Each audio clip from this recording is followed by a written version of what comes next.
Good morning, students. Hope you are keeping fine. Is right? Okay. Now, please take your history book, page number 46, pencil in hand. So, remember, in last video we were discussing about the economic reforms, various reforms under the reforms that Firoz Shah Tughlaq did. Among them was first one was the economic reforms. Under that we have discussed about the types of taxes that he was collecting: zakat, kharaj, kham and jizya. And then also according to the produce of the land, he took the land taxes were fixed. We have seen also the judicial reforms where he himself sometimes was the judge for the problems that was created in the empire. Under the education reform, Firoz Shah Tughlaq placed lot of stress on education, built many schools and colleges. Number of Sanskrit books were also translated. These were the things that he did. Under the welfare measures that he took for the common folk, Firoz Shah Tughlaq set up the unemployment department to provide jobs to the unemployed. That means anybody here in this reforms, through this reform, he gave job to the people, irrespective of caste, creed, and the community from which religion they come. Everybody, he according to their ability and talents, according to their qualities, he gave the job to the people. Next one. There he also established a charity department for the widows. I have stressed that. He also kept in mind the rest houses, for the travelers, hospitals and rest houses he built. For the department of treating the slave well, he made a slave department for the slave to take care of the slaves. So these were the things that he did, and then but then in spite of doing all these things, finally he was attacked by Taimur, that is Mongol rulers, and then with that they plundered, then and then it declined. So the Tughlaq dynasty declined. Now we have got next comes the Sayyid dynasty. After Tughlaq dynasty, we have got Tughlaq Sayyid dynasty, that is 1414 to 1451. After invading India in 1398, Taimur left as he had. In between, there is the invaders came and then not mentioned. Now, after invading India in 1398, Taimur left as he had no intention of settling in India, but his invasion had led to a disintegration of the Tughlaq dynasty. That means the Tughlaq dynasty was destroyed with the invention of Taimur, Mongol ruler. He had no intention of ruling in India, so he took the wealth and went away. That is what his intention was. So Taimur entrusted his viceroy Khizr Khan. So as he went, he entrusted his viceroy. It's not that he did not leave. He left Khizr Khan as his viceroy with the governance of Lahore. He had to rule Lahore area, Multan area, and Dipalpur. Khizr Khan became the next ruler of Delhi in 1414 CE. He laid the foundation of the Sayyid dynasty. So Khizr Khan actually laid laid the foundation of Sayyid dynasty. The Sayyids ruled for a very short period. Khizr Khan was the most capable ruler of the dynasty, but his reign was not marked by remarkable feats. So, though he was a capable ruler, but then it was not given much importance. Next comes the Mubarak Shah. After the death of Khizr Khan in 1421, his son Mubarak Shah succeeded the throne. After Mubarak Shah, in 1434, Mubarak Shah Sayyid succeeded the throne. His reign was marked by rebellions. That means many rebellions from all over, inside rebellion, outside rebellion. We have talked about the rebellion. I'm not going to discuss about the rebellion. So rebellions started coming from from everywhere, and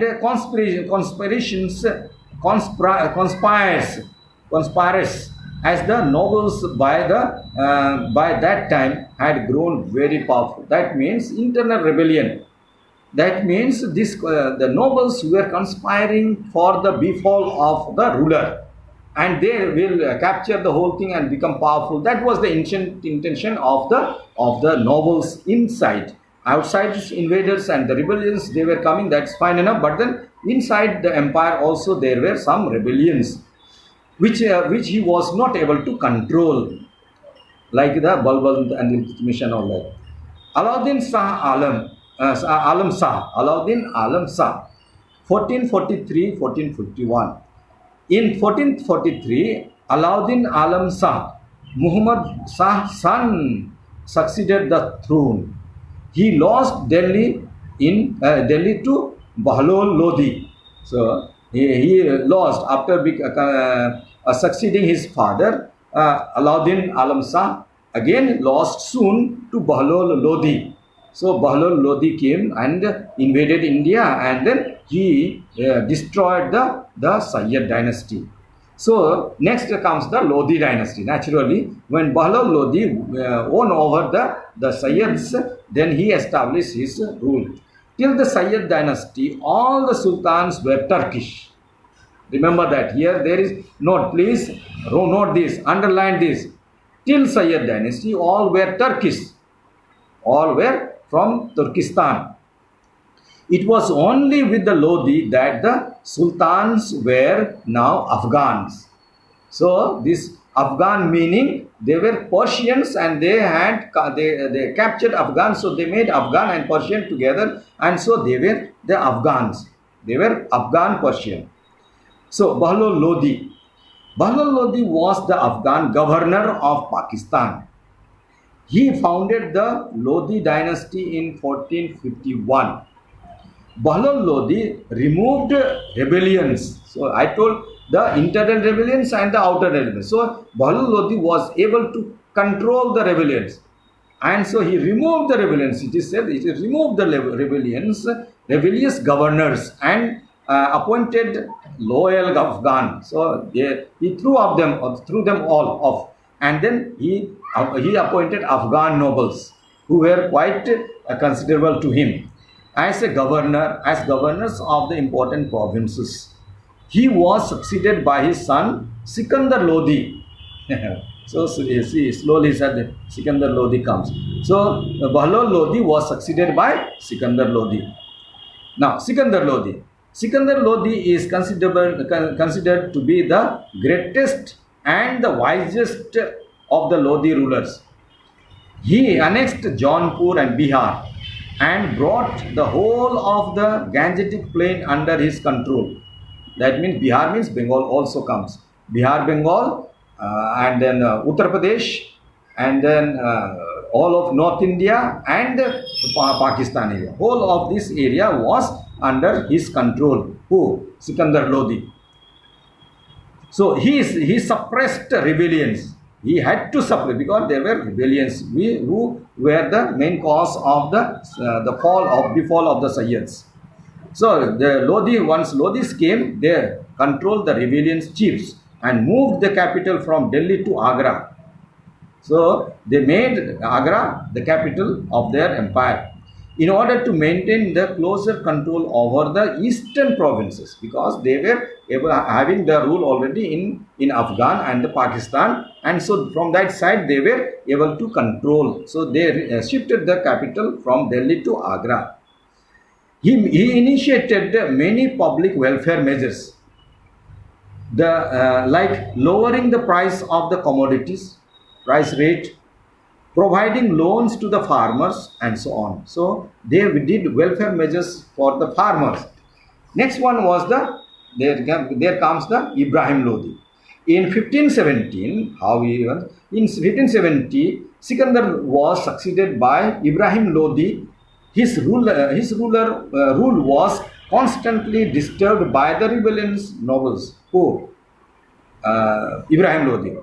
He defeated them, and in order to prevent such a revolt in future, prevent such revolts so that no rebellions come up, he replaced the senior nobles and officials with young men loyal to him. Whoever were loyal to him, he appointed.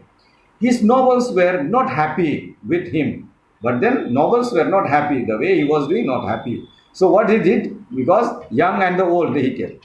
One of the uncles of Ibrahim Lodi, Daulat Khan Lodi, the governor of Punjab, invited Babur. See that. And so, because they were not happy, so what they did, one of his uncles, Daulat Khan Lodi, invited Babur, a Persian, who was Persian, to come and invade India. So, governor of Punjab, governor of Punjab invited Babur, the king of Kabul. He was the king of Kabul, to invade India and remove Ibrahim Lodi. See that. His own people. Ibrahim Lodi was defeated. Thus, he was defeated. With the defeat, Ibrahim Lodi, defeat of Ibrahim Lodi, the Delhi Sultanate came to an end. See that. So this is how it's a drastic end. It looks here drastic end, but my dear children, this is how in short the history has been developed. And you see the timeline. Please just notice the timeline, and then you will understand how this Delhi Sultanate came to the power, and then slowly this started declining, and decline was rather faster. See, one after the other, and then they were weak rulers and they were not able to control the rebellions. That is the main reason. Okay, so we will see next then. Till then, keep studying.